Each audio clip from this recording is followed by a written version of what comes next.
வணக்கம். இந்த வீடியோவில் இங்கிலீஷ் கிராமரான ப்ரிப்போசிஷனை பற்றி பார்க்க போகிறோம். Preposition of location, preposition of time, preposition of மூமெண்ட்ஸை பார்க்க போகிறோம். இந்த வீடியோ உங்களுக்கு பிடிச்சிருந்தா லைக் பண்ணுங்கள். இந்த வீடியோவை பற்றின உங்களோட கமெண்ட்டை பதிவு செய்யுங்க. வாங்க வீடியோக்குள்ளே போகலாம். வணக்கம். இந்த வீடியோவில் நம்ம ப்ரிப்போசிஷன்ஸ் பற்றி பார்க்க போகிறோம். வாங்க வீடியோக்குள்ளே போகலாம். ப்ரிப்போசிஷன்னா என்னன்னு பார்க்கலாம். A preposition or postposition typically combines with a noun or pronoun or more generally a noun phrase, this being called its complement or sometimes object. இந்த விளக்கத்தை நம்ம விக்கிபீடியாவிலிருந்து பார்க்க முடியுது. அதாவது ப்ரிப்போசிஷன் அல்லது போஸ்ட் பொசிஷன் சொல்லக்கூடிய இந்த வார்த்தையானது நவுனோட இணைந்து வரக்கூடிய ஒரு சொல் அப்படின்னு சொல்கிறாங்க. இது நவுனோட காம்ப்ளிமெண்ட் அல்லது ஆப்ஜெக்ட் அப்படின்னு விக்கிபீடியாவில் இருக்குது. இன்னொரு விளக்கத்தையும் பார்ப்போம். A preposition describes a relationship between other words in a sentence, locating something in time and space, modifying a noun or telling when or where or under what conditions something happened. அதாவது preposition ஒரு வாக்கியத்தில் மற்ற வார்த்தைக்கும் அந்த வாக்கியத்துக்கும் என்ன தொடர்பு அப்படின்றத விவரிக்குது. அது மட்டும் இல்லாமல் பெயர்ச்சொல்லின் தன்மையை மாற்ற முயற்சிக்குது மற்றும் ஒரு செயலானது எப்போது எங்கே எந்த சூழ்நிலையில் நடந்துச்சு அப்படின்னு சொல்ல வருது. மேலும் பாருங்கள், connecting word showing the relationship of a noun or noun substitute or some other words in the sentences. ஒரு பெயர்ச்சொல் அல்லது பெயர்ச்சொல்லுக்கு பதிலாக இருக்கக்கூடிய ஒரு வார்த்தையை ஒரு வாக்கியத்தின் கூட இணைக்கிறதுக்காக பயன்படுகின்ற இணைப்பு சொல் அப்படின்னு சொல்லிட்டும் சொல்கிறாங்க. நம்ம அடிக்கடி பயன்படுத்துகிற ப்ரிப்போசிஷன் அப்படின்னு பார்த்தோம்னா with, to, from, at, in, of, by, for, on, since, after, between, above, below, during, until, before, front அப்படின்னு சொல்லக்கூடிய இந்த வார்த்தைகளை தான் நம்ம அடிக்கடி பயன்படுத்துகிறோம்னு சொல்கிறாங்க. ஆனால் நூற்றுக்கணக்கான ப்ரிப்போசிஷன்ஸ் இங்கிலீஷில் இருக்குது. The most common use of preposition describing the location of an object, person or place. ப்ரிப்போசிஷனோட முக்கிய பணியே என்ன அப்படின்னு பார்த்தீங்கன்னா, ஒரு பொருள் அல்லது ஒரு நபர் அல்லது ஒரு இடம் எந்த இடத்துல அமைஞ்சிருக்கு அப்படின்னு சொல்கிறது தான் முக்கிய பணி அப்படின்னு சொல்கிறாங்க. நம்ம ஃபஸ்ட்டு பார்க்குறது ப்ரிப்போசிஷன் ஆஃப் லொக்கேஷனை பார்க்க போகிறோம். அதாவது ஒரு டேபிள் அப்படின்னு எடுத்துக்கிட்டோம்னா அதுக்கு 2 டைமென்ஷனல் சர்ஃபேஸ் இருக்கும் அப்படின்னு சொல்கிறாங்க. அதாவது மேற்பகுதி மற்றும் கீழ்ப்பகுதி. அதே போல் ஒரு ஃப்ரிட்ஜுன்னு எடுத்துக்கிட்டோம்னா அதுக்கு 3 டைமென்ஷனல் வேல்யூ இருக்கும்னு சொல்கிறாங்க. அதாவது இதுக்கு பார்த்திங்கன்னா உட்பகுதி அப்படின்னு ஒன்று இருக்குது ஃப்ரிட்ஜுக்கு. இந்த பாக்ஸுக்கும் உட்பகுதி அப்படின்னு ஒன்று இருக்குது. ப்ரிப்போசிஷன் ஆஃப் லொக்கேஷனில் ஃபஸ்ட்டு நம்ம பார்க்க போகிறது ஆன். இந்த ஆணுக்கு மேலே அப்படின்னு அர்த்தம். Support by an external surface. இது ஒரு பொருளின் மேற்பரப்பை பற்றி பேச பயன்படுது. The book is on the table. மேசையின் மீது புத்தகம் இருக்கிறது. அந்த புத்தகம் மேசையின் மேற்பரப்பை தொட்டுட்ருக்கு அப்படின்னு சொல்கிறதுக்கு இந்த ஆன் பயன்படுது. அடுத்ததாக ஆன் டு. ஆன் டுனாலும் மேலே அப்படின்னு தான் அர்த்தம். இங்கே பார்த்தீங்கன்னா process of reaching a position on a surface. அதாவது ஒரு செயலுக்கு பிறகு அதனுடைய மேல்பரப்பை அடையிற ஒரு நிகழ்வை குறிக்க பயன்படுது. பல்வேறு விதமான செயல்பாட்டுக்கு பிறகு ஒரு பொருளின் மேற்பரப்பை அடைவதை ஆன் டு அப்படின்னு சொல்கிறோம். The mercury spilled onto the floor. பாதரசத்தை நம்ம தரையில் செதற விட்டுட்டோம் அப்படின்னாக்கா அது என்ன ஆகும் அப்படின்னா துள்ளி குதிச்சு அதுக்கப்புறம் தான் அந்த நிலையாக அந்த இடத்தை அடையும். அதை குறிக்கிறதுக்காக இந்த ஆன் டு பயன்படுத்துகிறோம். The mercury spilled onto the floor அப்படின்னு சொல்கிறோம். இன்னுனா உள்ளே அப்படின்னு அர்த்தம். Being within the inclusion or limit of an object's interior. ஒரு பொருளின் உட்பகுதியோட அதனோட வரம்பை தொட்டுட்ருக்கிற அல்லது உட்பகுதியிலே இருக்கக்கூடிய ஒரு பொருளை குறிப்பிட பயன்படுது. ஏற்கனவே நம்ம பார்த்தோம் சில பொருட்களுக்கு 3 டைமென்ஷனல் வேல்யூ இருக்குன்னு பார்த்தோம். அதாவது மேல் பகுதி கீழ்ப்பகுதி இல்லாமல் உட்பகுதின்னு ஒன்று இருக்குது அப்படின்னு பார்த்தோம். அந்த உட்பகுதியில் இருக்கக்கூடிய ஒரு பொருளின் தொடர்பை குறிக்கிறதுக்கு தான் பயன்படுது. The milk is in the fridge. பால் குளிர்சாதன பெட்டிக்குள் இருக்கிறது. பால் ஃப்ரிட்ஜில் எங்கே இருக்குன்னா உட்பகுதியில் இருக்குது அப்படின்னு சொல்ல பயன்படுது. அடுத்ததா இன்டு. இன்டுனா ஆழமாக அப்படின்னு அர்த்தம். கிணறு, ஆறு, ஏரி, கடல் இதுக்கெல்லாம் ஆழமான பகுதி இருக்கும் இல்லையா, அதை குறிப்பிட இந்த இன்டு பயன்படுது. Is diving into the river. அவன் ஆற்றுக்குள் மூழ்குகிறான் அப்படின்னு சொல்கிறோம். இங்கே உள் அப்படின்றது ஆழமான பகுதி அப்படின்னு சொல்கிறாங்க. அடுத்ததா அண்டர். அண்டர்னா கீழே அப்படின்னு அர்த்தம். a position below or beneath an object.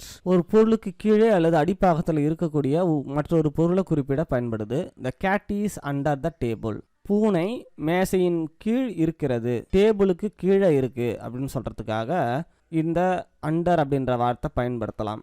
ப்ரீபோசிஷன் எல்லாமே ஒரு பொருளுக்கும் மற்றொரு பொருளுக்கும் அல்லது ஒரு பொருளுக்கும் இந்த வாக்கியத்துக்கும் என்ன தொடர்பு என்பதை குறிப்பிடுவதற்காக பயன்படுது. த கேட் அப்படின்றது நவுன், த டேபிள் அப்படின்றது ஒரு ஆப்ஜெக்ட். இந்த நவுனுக்கும் இந்த ஆப்ஜெக்ட்டுக்கும் என்ன தொடர்பு அப்படின்றத குறிக்க பயன்படுது. இதுக்கும் என்ன தொடர்பு, எந்த லொக்கேஷனில் இது தொடர்பாகுது சொல்ல இந்த அண்டர் அப்படின்ற வார்த்தை பயன்படுது. அடுத்ததாக beside. Beside means next to, near, at the side of. பிசைடுனா பக்கத்தில், அருகாமையில், அதன் பக்கத்தில் அப்படின்ற மீனிங்கை கொடுக்குது. He is sitting beside the table. அவர் டேபிளுக்கு பக்கத்தில் அமர்ந்து கொண்டு இருக்கிறார். அவர் அந்த டேபிளில் எங்கே இருக்கார் அப்படின்னா அந்த டேபிளுக்கு பக்கத்தில் இருக்கார் அப்படின்னு குறிக்க பயன்படுது. அடுத்ததாக above அப்படின்ற ப்ரிபோசிஷனை பார்க்குறோம். above-னாலும் மேலே அப்படின்னு அர்த்தம். to a higher place or position than something or somebody. ஒரு பொருளுக்கோ அல்லது ஒரு நபருக்கோ மேலே உள்ளதை குறிப்பிட பயன்படுது. இங்கே பார்த்தோம்னா அதனோட சர்ஃபேஸை தொட்டுட்டு இல்லை, சர்ஃபேஸ்னால் டேபிளுக்கு மேலேயே தொட்டுட்டு இருக்கிற ஒரு பொருளை குறிக்க ஆன் பயன்பட்டுச்சு. ஆனால் ஒரு பொருளுக்கு மேலே அதை தொடாமல் ரொம்ப உயரத்தில் இருக்கிற பொருளை குறிக்க பயன்படுது இந்த அபோவ் அப்படின்ற வார்த்தை. இங்கே பார்த்தீங்கன்னா மின்விசிறியானது இங்கே இருக்குது, மின்விசிறிக்கும் அவருக்கும் நிறைய தூரம் இருக்குது. பிட்வீன். பிட்வீன்னா இடையில் அப்படின்னு அர்த்தம். Between is used for two. ரெண்டு ஆப்ஜெக்ட் இருக்கும்போது தான் பிட்வீனை நம்ம பயன்படுத்தணும். ரெண்டுக்கு மேலே இருந்துச்சுன்னா அமாங் அப்படின்ற வார்த்தையை ப்ரீபோசிஷனாக பயன்படுத்தணும். ரெண்டு ஆப்ஜெக்ட், ரெண்டு நவுன் இருந்துச்சுன்னா பிட்வீன் பயன்படுத்தணும். ரெண்டுக்கு மேற்பட்ட ஆப்ஜெக்ட் நவுன் இருக்கும்போது நம்ம அமாங்க பயன்படுத்தணும். He is standing between two trees. இரண்டு மரத்துக்கு இடையில் அவர் நின்று கொண்டு இருக்கிறார் என்பதை குறிக்க இங்கே பிட்வீன் அப்படின்ற வார்த்தை பயன்படுது. இங்கே இரண்டு மரங்கள் தான் இருக்குது, இரண்டு மரங்களுக்கும் இடையில இவர் நின்றுட்டு இருக்கார். இந்த மாதிரி சமயத்தில் நம்ம பிட்வீனை பயன்படுத்தலாம். ரெண்டுக்கு மேற்பட்ட மரங்கள் இருக்குது அப்படின்னாக்கா நம்ம அமாங் பயன்படுத்தலாம். அடுத்ததாக நம்ம பார்க்க போகிறது ப்ரீபோசிஷன் ஆஃப் மோஷன். இயக்கத்தில் இருக்கக்கூடிய ஒரு நவுனை குறிக்க பயன்படுது. Preposition that describe direction of movement or to and from. அதாவது எந்த திசையை நோக்கி ஒரு நவுனானது இயங்குது என்பதை குறிக்க இந்த டூவும் ஃப்ரம்மும் பயன்படுத்துகிறோம். இந்த டூ என்பது எண்டிங் பாயிண்ட்டாகவும் ஃப்ரம்ன்றது ஸ்டார்டிங் பாயிண்ட்டாகவும் நம்ம பயன்படுத்துகிறோம். இங்கே பாருங்கள், த lorry is coming from Chennai அப்படின்னு இருக்குது. சென்னையிலிருந்து அந்த லாரி வந்து கொண்டு இருக்கிறது என்பதை தெரிவிக்கிறோம். The lorry is going to Trichy. எங்கே போகுது? திருச்சியை நோக்கி அந்த லாரி போகுது என்பதை குறிக்க ஃப்ரம்மும் டூவும் பயன்படுது. இதில் ஃப்ரம் அப்படின்றது ஸ்டார்டிங் பாயிண்ட், சென்னையிலிருந்து வருகிறது அப்படின்னு சொல்ல நம்ம பயன்படுத்துகிறோம். டூ என்பது எண்டிங் பாயிண்ட், அதாவது திருச்சியை நோக்கி போய் கொண்டிருக்கிறது என்பதை சொல்ல பயன்படுத்துகிறோம். த lorry is going along the road. சாலை முழுவதும் அந்த லாரி செல்கிறது என்பதை தெரிவிக்க இந்த அலாங் அப்படின்ற வார்த்தை பயன்படுது. அதாவது குறுக்காக அப்படின்னு சொல்லலாம். இதுவும் டைரக்ஷனல் ப்ரீபோசிஷன் தான். அலாங்னா குறுக்காக, சாலையின் குறுக்கே அந்த வண்டி செல்கிறது என்பதை தெரிவிக்க இங்கே அலாங் அப்படின்ற வார்த்தை பயன்படுது. Lorry is going across the bridge. பாலத்தின் குறுக்கே அந்த வண்டி செல்கிறது என்பதை தெரிவிக்க இங்கே அக்ராஸ் பயன்படுத்துகிறோம். அக்ராஸ்னா குறுக்கே அப்படின்னு அர்த்தம். இங்கே பாலம் எல்லாமே பார்த்திங்கன்னா ஆற்றின் குறுக்காக தான் கட்டியிருப்பாங்க. அதனால் நம்ம அக்ராஸ் அப்படின்ற வார்த்தையை நம்ம இங்கே பயன்படுத்துகிறோம். அது மட்டும் இல்லாமல் அக்ராஸ் எங்கே பயன்படுத்தணும் அப்படின்னு பார்த்தீங்கன்னா அந்த பொருளுக்கு ஸ்டார்டிங் பாயிண்ட் மற்றும் எண்டிங் பாயிண்ட் இருக்கணும். பிரிட்ஜ் என்பது ஒரு குறிப்பிட்ட தூரத்தில் தொடங்கி ஒரு குறிப்பிட்ட தூரத்தில் முடியும் இல்லையா? சரி, அதனால் அங்கே நம்ம அக்ராஸ் அப்படின்ற வார்த்தையை பிரிட்ஜுக்கு முன்னாடி நம்ம பயன்படுத்துகிறோம். அடுத்ததாக through. Through always describe a movement or location in which something has two parts outside and one part inside. Through அப்படின்னா இதன் மூலமாக அப்படின்னு சொல்லுவோம். இதன் மூலமாக ஒரு பொருள் செல்கிறது என்பதை தெரிவிக்க இந்த through அப்படின்ற வார்த்தை பயன்படுது. The ball goes through the pipe. அந்த பந்து பைப்பின் வழியாக செல்கிறது என்பதை தெரிவிக்க இந்த through அப்படின்ற வார்த்தை பயன்படுது. இங்கே பார்த்தீங்கன்னா பழுப்பில் ஒரு ஸ்டார்டிங் பாயிண்ட் மற்றும் எண்டிங் பாயிண்ட் இருக்குது. இன்சைடு மற்றும் அவுட் சைடு இருக்குது. இன்சைடுன்னு சொல்லக்கூடிய உட்பகுதி இருக்குது. இந்த உள்பகுதியை புகுந்து வெளி பகுதியில் வந்துடுது. இந்த மாதிரி சுச்சுவேஷனில் நம்மளுக்கு த்ரூ பயன்படுத்துகிறோம். அடுத்ததாக by. The directional preposition by is normally used with verb of motion indicating proximity or route. அதாவது இந்த பை எதுக்காக பயன்படுத்துகிறோம் அப்படின்னு பார்த்தீங்கன்னா, வெர்புன்னு சொல்லக்கூடிய ஒரு வினை எதன் மூலம் நடக்கிறது, எந்த வழியாக நடக்கிறது என்பதை தெரிவிக்க பயன்படுது. I come to school by cycle அப்படின்னு சொல்கிறோம். அதாவது நான் சைக்கிளின் மூலம் பள்ளிக்கு வருகிறேன். இங்கே பையானது எப்படி நான் வந்தேன் அப்படின்ற கொஸ்டினுக்கு இங்கே சைக்கிள் அப்படின்றது ஆன்சராக வருது. இந்த மாதிரி நம்ம செய்யக்கூடிய வினைக்கு ஆன்சராக வரக்கூடிய ஒரு நவுனுக்கு முன்னாடி இந்த பையை நம்ம பயன்படுத்துகிறோம். அதே மாதிரி பார்த்தீங்கன்னா I come to school by bus, I come to school by walk, இந்த மாதிரி விஷயங்களுக்கு நம்ம பையை பயன்படுத்துவோம். அதாவது ஒரு செயல் எதன் மூலம் நடக்கிறது என்பதை தெரிவிக்க பையை பயன்படுத்துகிறோம். இவ்வளோ நேரம் நம்ம ப்ரீபொசிஷன் ஆஃப் மோஷனை பார்த்தோம். இப்போ ப்ரீபொசிஷன் ஆஃப் டைமுக்கு போயிடுறோம். We may use at to designate a specific time or event. ஒரு குறிப்பிட்ட நேரத்தை அல்லது ஒரு நிகழ்வை குறிப்பிடுவதற்கு அட்டு பயன்படுத்தலாம்.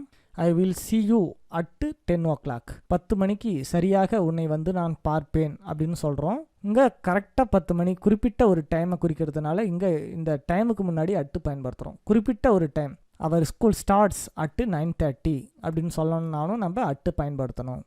ஒரு குறிப்பிட்ட டைமை சொல்லும் போது அதுக்கு முன்னாடி நம்ம அட்டு பயன்படுத்துகிறோம். அதே மாதிரி பார்த்திங்கன்னா ஐ will see you at dinner. டின்னர்ன்றது ஒரு ஈவெண்ட். ஒரு குறிப்பிட்ட ஈவெண்ட்டில் உங்களை சந்திக்கிறேன். ஐ will see you at dinner. I will see you at birthday party அப்படின்னு சொல்லும் போது ஒரு குறிப்பிட்ட ஈவெண்ட்டில் உங்களை நான் சந்திக்கிறேன் அப்படின்னு சொல்கிறதுக்கு அட்டு பயன்படுத்தலாம். அடுத்ததாக ப்ரீபொசிஷன் ஆஃப் டைமில் நம்ம இன் பார்க்குறோம். I will swim in the summer. கோடை காலத்தில் நான் நீந்துவேன் அப்படின்னு சொல்கிறோம். இந்த சம்மர், இந்த வின்டர், இன் ஆட்டம் அப்படின்னு சொல்லும் போதெல்லாம் நம்ம வந்து இன்னை பயன்படுத்தலாம். அந்த காலநிலைகளை குறிப்பிடும்போது இன் பயன்படுது. இந்த சம்மர், இந்த வின்டர், இன் ஸ்ப்ரிங், இன் ஆட்டம் அப்படின்னு சொல்லும் போதெல்லாம் நம்ம வந்து இன்னை பயன்படுத்தலாம். அந்த காலநிலைகளை குறிப்பிடும்போது இன் பயன்படுது. Life was difficult in the stone age. கற்காலத்தில் வாழ்க்கை ரொம்ப கடினமாக இருந்தது என்பதை குறிக்க இங்கே இன் பயன்படுத்தியிருக்காங்க. இந்த ஸ்டோன் ஏஜ் அப்படின்றதும் ஒரு காலம், கற்காலம், புதிய கற்காலம், பழைய கற்காலம், செம்பு காலம் அப்படின்லாம் நம்ம சொல்கிறோம் இல்லையா. ஸோ அந்த மாதிரி ஏஜை குறிக்கிறதுக்காக இங்கே இன் பயன்படுத்துகிறோம். ஐ will see you on Wednesday. புதன்கிழமையில் உன்னை வந்து பார்க்கின்றேன் அப்படின்னு சொல்கிறோம். புதன் என்பது ஒரு கிழமை. இந்த கிழமைக்கு முன்னாடி நம்ம ஆன் பயன்படுத்துகிறோம். Monday, Tuesday, Wednesday, Thursday, Friday, Saturday, Sunday, இதுக்கு முன்னாடிலாம் நம்ம ஆன் பயன்படுத்தணும். ஆன் மண்டே, ஆன் டியூஸ்டே என்று பயன்படுத்தலாம். India celebrates the republic on January 26. India ஜனவரி 26 குடியரசு தினத்தை கொண்டாடுகிறது என்பதை நம்ம சொல்கிறோம். ஆன் என்பது ஒரு காலண்டர் டேட்டை குறிக்க பயன்படுது. January 26 அப்படின்றது ஒரு காலண்டர் டேட் அப்படின்னு சொல்லுவோம் இல்லையா. அந்த காலண்டர் டேட்டை குறிக்க இந்த ஆன் பயன்படுது. I have been teaching since the 1980s. 1980களிலிருந்து நான் ஆங்கிலம் கற்பித்து கொண்டிருக்கிறேன் என்பதை சொல்ல இங்கே சின்ஸ் பயன்படுத்துகிறோம். 1980ன்னு சொல்லக்கூடிய ஒரு குறிப்பிட்ட வருஷத்திலிருந்து இன்று வரை நான் ஆங்கிலம் கற்பித்து கொண்டிருக்கிறேன் என்பதை சொல்ல சின்ஸ் பயன்படுது. அதிலிருந்து, அந்த வருடத்திலிருந்து அப்படின்னு சொல்ல இந்த சின்ஸ் பயன்படுது. இதுவே I have been teaching English for 10 years. மொத்தமாக 10 வருடங்களாக நான் ஆங்கிலம் கற்பித்து கொண்டிருக்கிறேன் என்பதை சொல்ல இங்கே ஃபார் அப்படின்றது பயன்படுது. ஒரு குறிப்பிட்ட இயரிலிருந்து நான் ஆங்கிலம் கற்பித்து கொண்டிருக்கிறேன் என்பதை சொல்ல சின்ஸும், மொத்தமாக 10 வருடங்களாக நான் ஆங்கிலம் கற்பித்து கொண்டிருக்கிறேன் என்பதை கூற ஃபாரும் பயன்படுது. 3 months, 4 weeks, 5 days என்பதை சொல்ல நம்ம ஃபாரை பயன்படுத்தலாம். இத்துடன் ப்ரீபொசிஷன் முதல் பாகம் முடிந்தது. இரண்டாம் பாகத்தில் உங்களை சந்திக்கிறேன். இந்த வீடியோ பிடிச்சிருந்தா லைக் பண்ணுங்க, இந்த வீடியோவை கமெண்ட் பண்ணுங்க. மீண்டும் அடுத்த வீடியோவில் சந்திக்கலாம். வணக்கம்.